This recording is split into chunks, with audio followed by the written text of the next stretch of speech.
우리 이제 다시 디모데서 강론을 재개합니다. 자, 오늘은 11번째 따라합시다. 성결하고 온유하라. 이 온유라는 말의 뜻은 따뜻할 온자, 부드러울 유자입니다. 그러니까 따뜻하고 부드러운 자가 되라, 이런 의미가 되겠죠. 지금 계속되고 있는 이 말씀은 이미 1장 6절부터 진행되었던 이 신앙인들이 가져야 될 그 덕목이라고 할까요? 일상의 그 생활 태도에 대해서 계속 지금 논하고 있는 말씀에 이제 끝자락에 지금 우리가 와 있습니다. 자, 첫 번째 명제를 보세요. 그리스도인들이 세상을 향해서 펼치는 역사가 있죠. 기본적인 것 크게 세 가지. 첫째 하나가 신앙입니다. 그렇죠? 하나님을 섬기는 것에 대해서 늘 전파하고 그 어떻게 섬기는가 하는 모습의 모본을 보이는 것이 우리 그리스도인들이 해야 될 1차적인 기본입니다. 두 번째가 뭐냐? 그 하나님을 섬기는 뜻을 전하는 겁니다. 그 하나님께 세우신 법과 원칙을 따라서 사리와 도리를 우리의 삶을 통해서 이 모든 것을 펼치는 작업을 행하는 거죠. 세 번째가 이제 궁극적인 건데요. 복음입니다. 예수님을 구주로 영접해서 하나님이 예비하신 은혜의 선물을 받아서 그 영광을 누려가는 삶이 바로 복음이죠. 그러니까 그리스도인이 세상을 향해서 이 펼쳐지는 이 세 가지 너무나도 소중한 자산 아닙니까? 이런 게 어디 있습니까, 세상에? 대단한 거잖아요. 이거를 이제 우리가 첫째 증거합니다. 예, 어떻게 하든지 사람들에게 알 수 있도록 여러 가지 많은 방편들을 동원합니다. 그 다음에 변모시킵니다. 그들의 삶이 그에 따라서 달라질 수 있도록 그거를 늘 염원하고 그 일을 위해서 힘쓰는 거죠. 그 다음에 궁극적으로 중요한 것은 그 모습 그대로 제대로 자리를 잡기를 원하는 그런 삶을 위해서 우리 그리스도인들이 사는 겁니다. 흔히 일반적으로 종교를 말하면요, 사람들은 이제 뭐 일신상 여러 가지 일들도 잘 되고 건강하고 편하고 뭐 이런 일을 추구하는 거예요.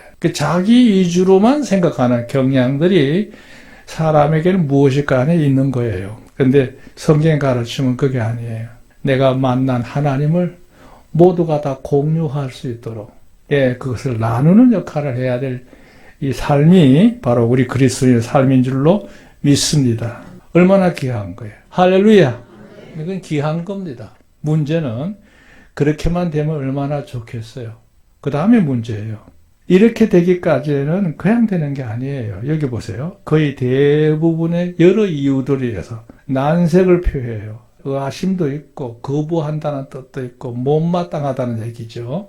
예, 그것을 이렇게 밀쳐내는 이런 표현들이 있을 수 있어요. 그러다 보니까 이제 난항이 와요. 순조롭게 그 모든 게 진행되는 게 아니라 힘겨워.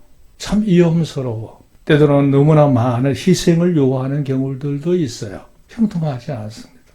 우리나라의 하나님을 섬기는 일에 큰 방해가 없다고 볼 수 있지만, 예, 조금만 우리나라를 벗어나서 여기 아시아권에 있는 나라들 속에 이제 복음을 전하는 선교사님들이 활동이 많거든요. 그분들 얘기를 들어보면 사회적인 기본 체제 자체가 대부분은 사회주의 국가의 기본 체제가 되어 있어요. 법적으로는 모든 게 보장이 되어 있음에도 불구하고 그래도 그게 국민의식이 그렇게 쉽게 바뀌는 게 아닌가 봐요. 내면적으로는 상당히 덜 조심해야 되고 경계해야 되는 난항이죠. 난항이. 그걸로 끝나지 않습니다. 심한 경우에는 난적이 있어요. 아주 거칠게 공격해오는 그런 장벽들이 늘 직면하고 있는 게 우리 그리스도인들의 모습이라고 할 수 있습니다. 자, 문제는 뭐야? 이는 왜 그러냐? 이유가 뭐냐? 보세요. 이는 기존에 그들이 가지고 있는 고유한 체제라든지 문화라든지 가치관에 따라서, 예, 이 모든 일들이 생기게 됩니다.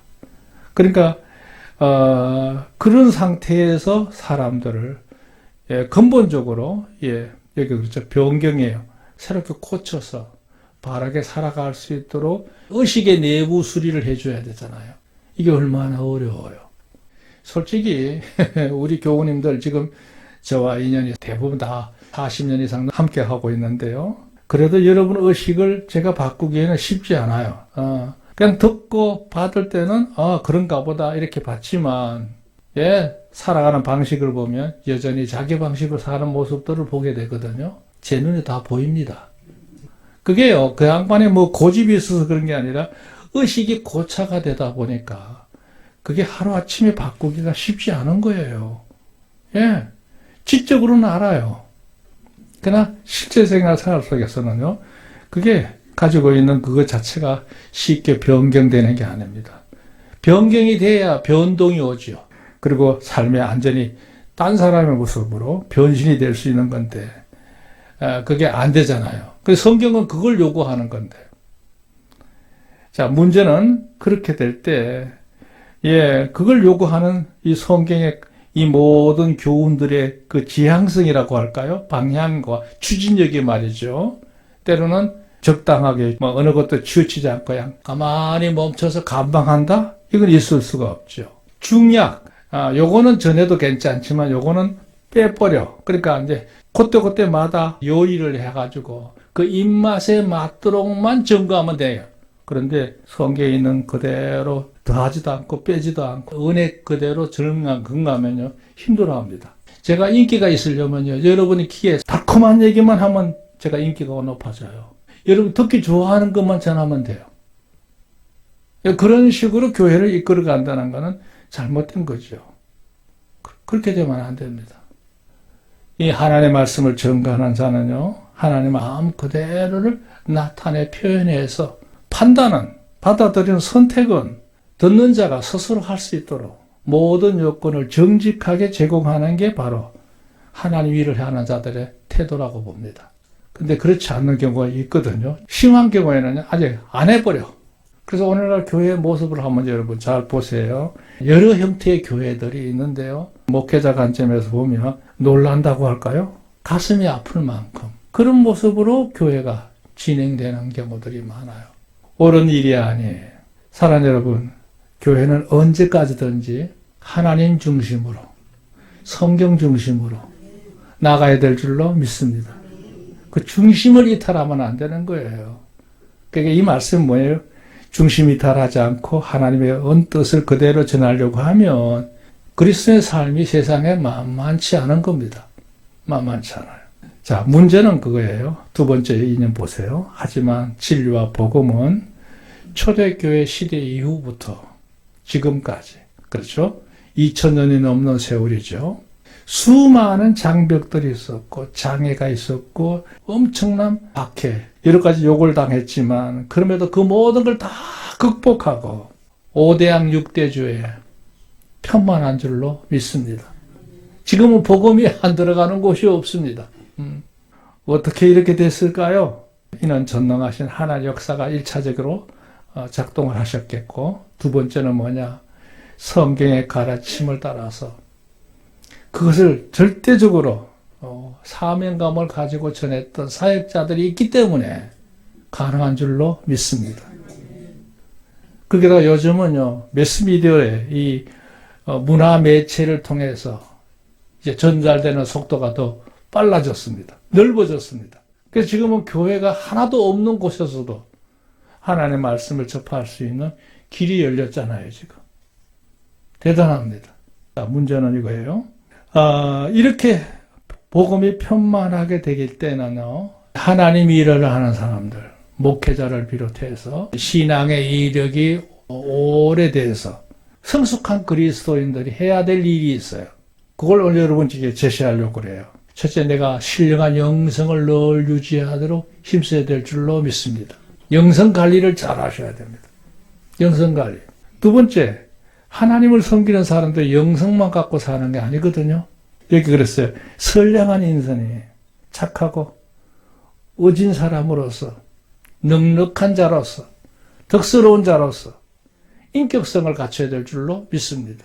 거기다가 하나님 말씀을 많이 알고 거기에 따라서 내 삶의 모든 것을 분별하고 판단하고 선택할 수 있을 만한 영적인 실력자가 되는 게 중요해요. 그래서 여기 말하되 명료한 지성이야. 세상적으로 말하는 학부를 말하는 게 아니고 성경 하나님의 말씀을 따라서 내가 어떻게 살아야 되는지 가치관이 분명히 정립된 사람. 이름하여 영인지예요. 영인지. 할렐루야. 제가 우리 동지방의 시치 연장인데요. 이 시치를 할 때마다 이제 전도사 시치도 하고 목사 시치도 하게 되고 또 안수사님들도 이제 시치를 하게 되는데 물어요. 하나님이 일을 하는 자로서 뭘 갖춰야 된다고 생각하느냐. 선택을 해봐라. 그렇게 막연하게 질문하면 대답 못합니다. 그래서 제시하죠. 영성이 있고 인성이 있고 지성이 있는데 어느 게 제일 중요하다고 생각해? 이렇게 물어봐요.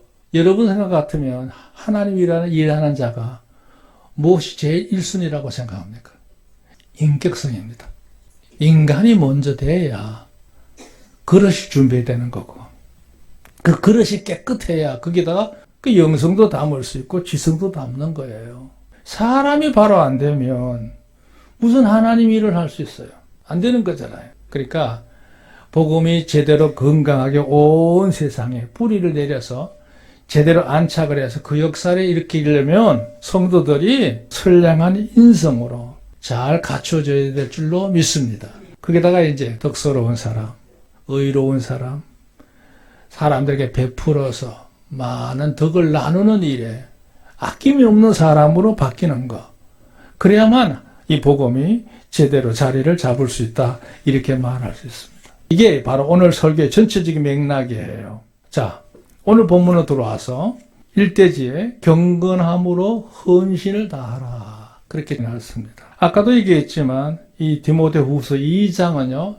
1장부터 내용의 끝맺음이 되는데요. 그게 뭐냐? 하나님이 일하는 사람들은 이런 덕스러운 모습을 갖춰야 된다. 그걸 지금 강론하고 있는 끝자락이에요. 그러니까 반드시 이런 요소를 가질 수 있도록 힘써라 이거죠. 그러면 그래서 본문은 복음 전도자가 기본적으로 갖춰야 할 것에서 하나님께서 인간의 구원을 위하여 유일무이한 은혜와 하나밖에 없다는 얘기예요. 거기에 대한 확신을 가지고 성도들이 제대로 된 덕목을 가지고 사는 것. 이게 중요하다는 거죠. 14절에 말씀하기를 아까 그랬어요. 너는 저희로 이 일을 기억하게 하여 말다툼하지 말라고 하나님 앞에서 엄히 명하라.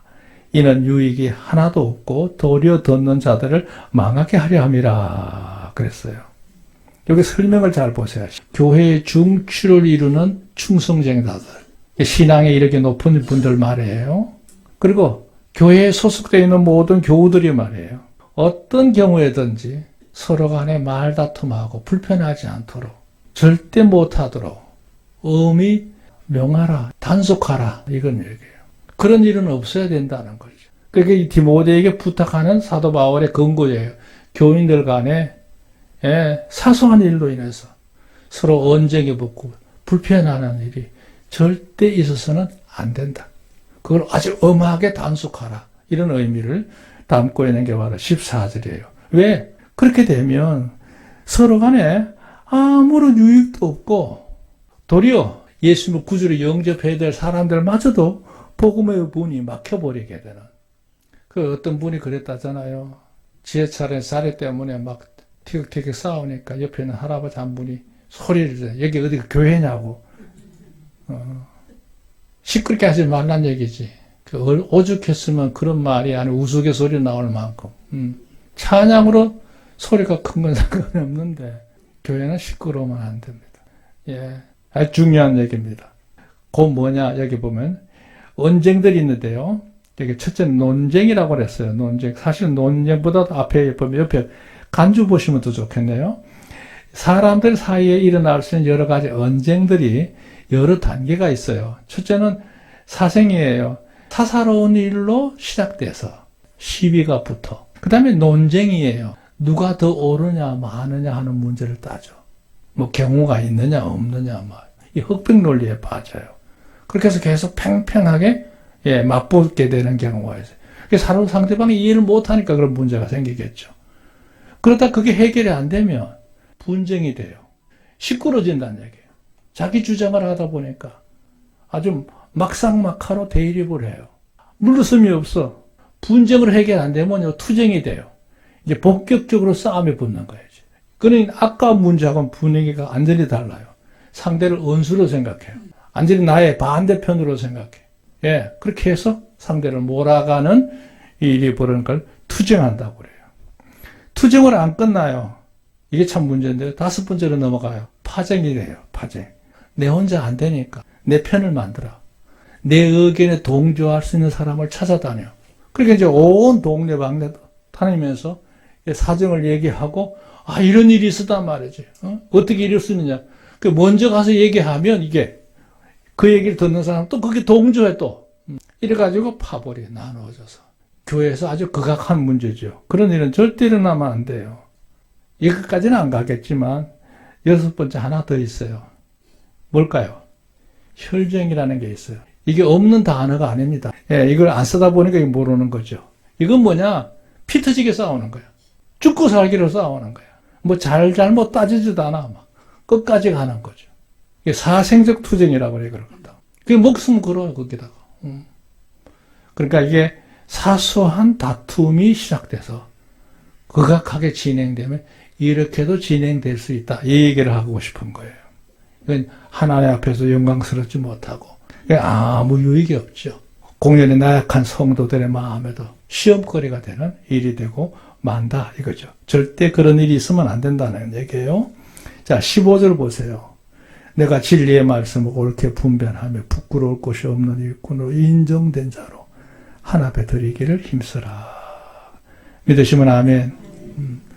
하나님 일을 하는 사람들은요, 하나님 말씀에 따라서 잘 분별해서 그거를 조리 있게 설명하기도 하고 명확하게 답을 가지고 살아야 됩니다. 그걸 명변이라고 하는데요. 예, 그 사람 마음속에는 오직 한 가지밖에 없어. 내가 어떻게 하면 하나님을 기쁘시게 해드릴까? 그거 하나만 마음에 붓고 살면 돼. 할렐루야. 다른 건 없어요. 다른 거 없습니다. 그러니까 매사에 하나 배워. 부끄러울 곳이 없도록 살려고 애쓰는 것. 이게 당연히 중요하죠. 16절. 망령되고 허탄한 말을 버리라. 저희는 경건치 아니하며 점점 나아가나니 그랬어요. 우리가 서로 말을 나누다 보면 하지 말아야 될 말도 있고 불필요한 말도 있고 그렇게 요긴하지 않는 말들이 많을 수 있어요. 근데 우리 성도들이 조심할 게 있어요. 보통 하나님을 모르는 사람들이 쓰는 용어 수준은 벗어나야 됩니다. 말하는 수준이 세상 사람들 수준만도 못하면 안 돼요.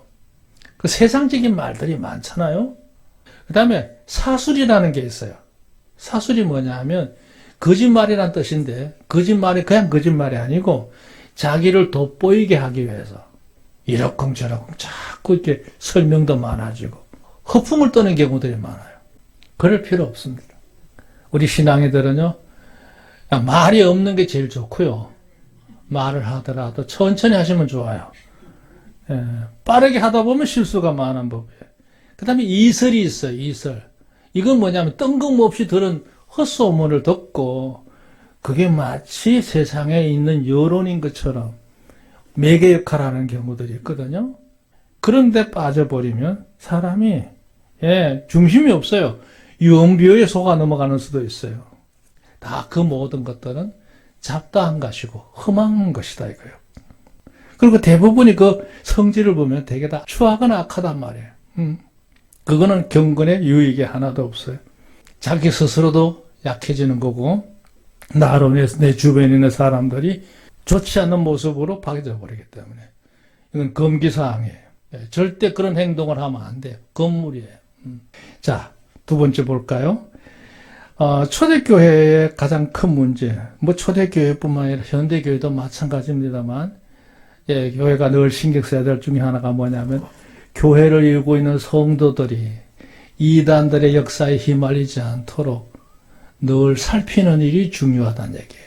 그 점을 여기 오늘 본문에도 역시 다루고 있어요. 저희 말은 독한 창질의 썩어짐과 같은데, 그 중에 후메네오와 빌레도가 있느니라. 여기 후메네오하고 빌레도라는 사람은 좋은 이름으로 올라온 게 아닙니다. 이거는 초대교회 당시에 에베소 교회겠죠. 최고 악질 교인으로 올라와 있는 사람 중에 하나예요. 특히 여기 후메네오 같은 사람은 이단에 빠져서 활동하다가 교회로부터 출교를 받은 사람이에요. 징계받은 사람이에요. 그런데 그게 또 동조하는 사람이 또 있어요. 그게 누굴까? 빌레도 같은 사람이에요. 빌레도 같은 사람. 이 사람들은 그냥 복음에서 이탈한 정도가 아니고 이반하고 성도들 간에도 그 마음을 헤집고 들어가서 뒤집어 놓는 일을 하는 거예요. 그게 어떻게 가능하냐? 에베소 교회 다닐 때 인간적으로 가깝게 지낸 사람들이 있을 거 아니에요. 교분 관계가. 그걸 파고 들어가는 거야. 그걸 파고. 그러니까 이전의 인간관계가 하나의 매개가 돼가지고 그런 행동들을 하게 되는데요. 궁극적으로 뭐냐? 그 사람 자체도 무너지지만 교회를 파괴하는 것이 목적이에요. 여기 저급하다고 그러는데 저급하다는 말은 뭐예요? 정도나 품질 수준 상태가 낮은 거, 하급자들이 하는 짓을 그들이 해야 합니다. 저질이에요. 저급하나 저질 같은 비슷한 말이지만 이 막무가내로 그냥 밀고 들어와서 인격적이지 않다는 얘기죠. 저희가 뭐예요? 겉으로는 드러내지 않고 속으로만 딴 생각을 갖고 밀고 들어가는 엄중한 계획들을 말할 때 그 저희가 뭐냐 하잖아요. 그런 요소를 이단들이 다 갖고 있어요. 그러니까 이단들에 대해서는 우리가 엄중하게 잘 살펴서 중요한 점은 여기 18절에 그런 얘기를 했어요. 진리에 관한 저희가 그릇되어도다. 부활이 이미 지나갔다 하므로 어떤 사람의 믿음을 무너뜨리느니라 그랬어요. 온갖 핵책을 해요. 핵책. 나쁜 일을 꾸민다는 얘기예요. 자, 여기 새로운 또 신조어 하나 있죠. 발흥이라는 단어 들어보셨어요? 발흥. 부흥이라는 말은 아는데 발흥이라는 말은 비슷해요. 단어는. 정상적으로 좋은 일이 왕성하게 커지는 걸 말할 때는 부흥이에요. 이단들의 세력이 강해진다. 그건 부흥이 아닙니다. 그건 발흥이에요. 발흥. 이단들이 굉장히 많이 부흥해서 그건 용어 선택이 잘못된 거예요. 뭐라고요? 발흥하고 있어. 그 세력이 커진다는 단순한 표현이에요. 그리고 온갖 준동을 다 해요. 소동을 일으켜서 사람들로 하여금 빠지고도 만드는 이런 일들 행하죠. 막 대규모 잠실 운동장을 통째로 전세를 내가지고 모임을 하는 사진을 찍어가지고 거창하게 광고를 한다든지 별짓 다 합니다. 방송국을 동원한다든지. 우린 하고 싶어도 못하는데 그 많은 돈이 어디서 나왔는지 몰라도 전부 일정하게 유니폼 다 입혀가지고 몇만 명이 얼마나 멋있어요. 그러니까 내면의 진실을 모르는 자들이 거기에 미혹당하는 경우가 많잖아요. 이게 현실입니다. 19절. 그러나 하나님의 견고한 터는 섰으니 인침이 있어 일렀으되 주께서 자기 백성을 아신다 하며 주의 이름을 부르는 자마다 불의에서 떠날지어다 하였느니라 그랬어요. 저는 이 말씀의 이루를 봤습니다. 여기 설명을 한번 잘 보세요. 이 말은 아무리 저들이 사악한 행동을 하고 온갖 준동을 하고 발흥을 한다 하자 너무 염려하지 말라는 거예요.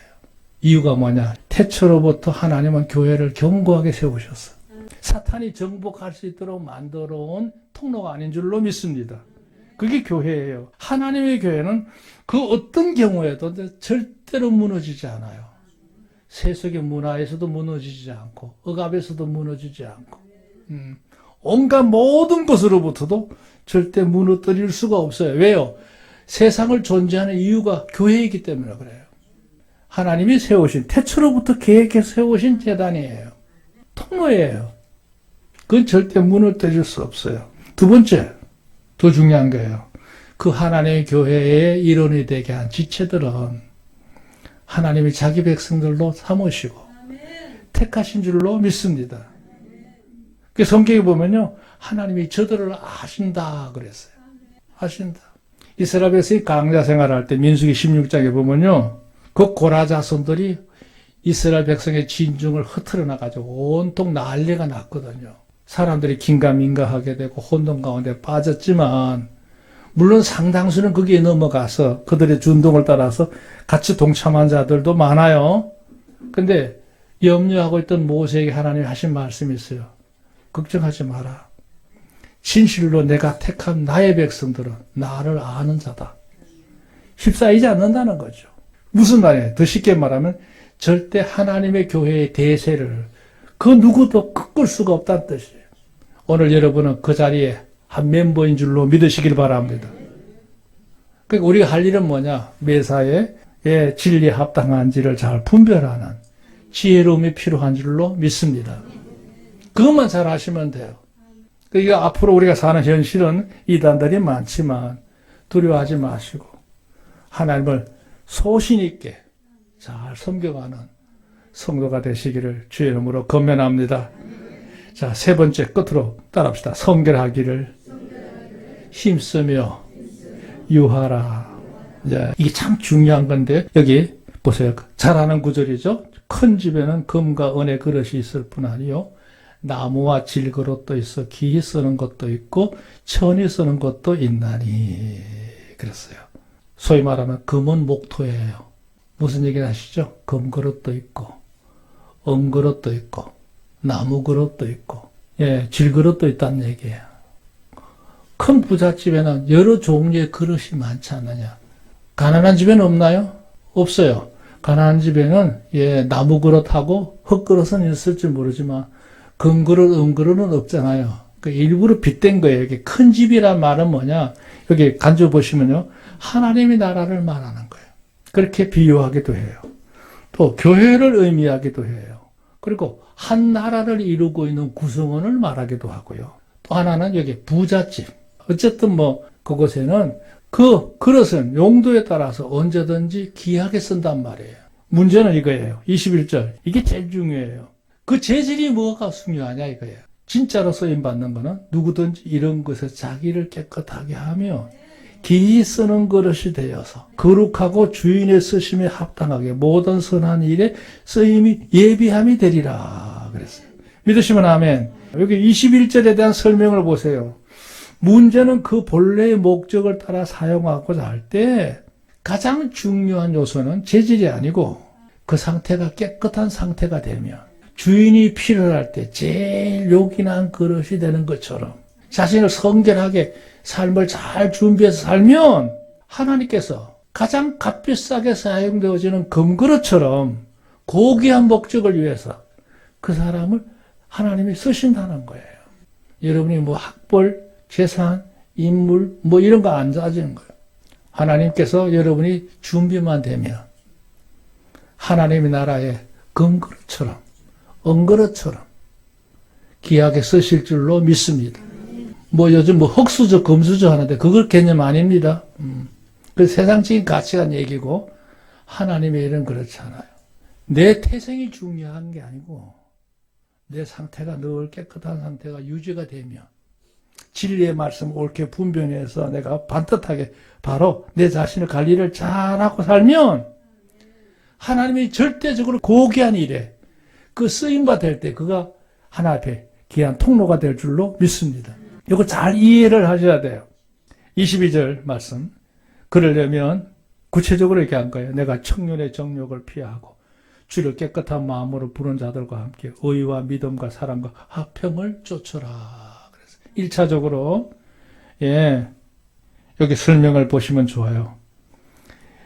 젊은이가 가지기 쉬운 정욕처럼 내 욕심을 따라서 아무렇게 사는 자가 되지 말고 늘 반듯한 마음을 가지고 네 가지를 추구하는데 첫째, 의롭게 사는 것.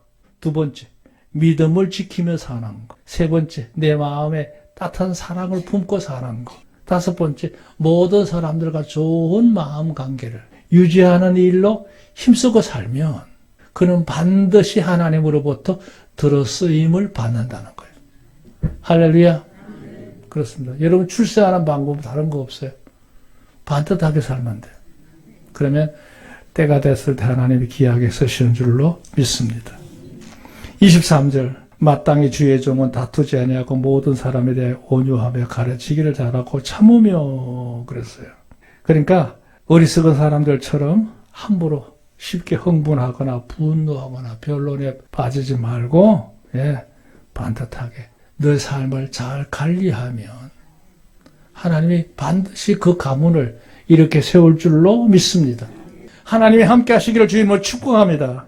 이게 대단히 중요한 얘기예요. 25절 거역한 자를 온유함으로 징계할지니 하나님이 저희에게 회개함을 주사 진리에 알게 하여. 이거 목회자가 하신 말씀인데요. 어떤 사람의 이탈된 행동을 하더라도 책망하지 말고 한없이 참으면서 조용한 말로 온유한 말로 그를 잘 가르치고 깨우치도록 인도해 주면 제가 훗날에 하나님 앞에 돌아와서 하나님 앞에 영광을 돌리지 않겠느냐. 그러니까 그걸 기대하고 온유함으로 진리를 가르치라. 그렇게 하면 그 올무에서 벗어나서 하나님의 뜻을 따라 사는 자가 될 것이다. 기다리라는 얘기죠. 자, 우리가 삶을 살아갈 때 중요한 말, 여기 간주 보시면 마무리할까요? 여러분의 말씨도 달라지기 바랍니다. 여기 온유란 말의 의미, 그 에피온이란 언어 뜻을 보면요, 상냥한 말, 아주 친절한 말, 이걸 말하는데요. 그 다음에 온순한 것, 거칠지 않고 부드러운 말들. 그 다음에 있는 그대로 다 말하는 게 아니라 인내하면서 차감하면서 절제한 말들을 행할 때 이걸 온유하다 이렇게 말을 해요. 여러분 삶 속에 하나님의 은혜가 늘 충만한 삶이 되기를 주의 이름으로 축원합니다.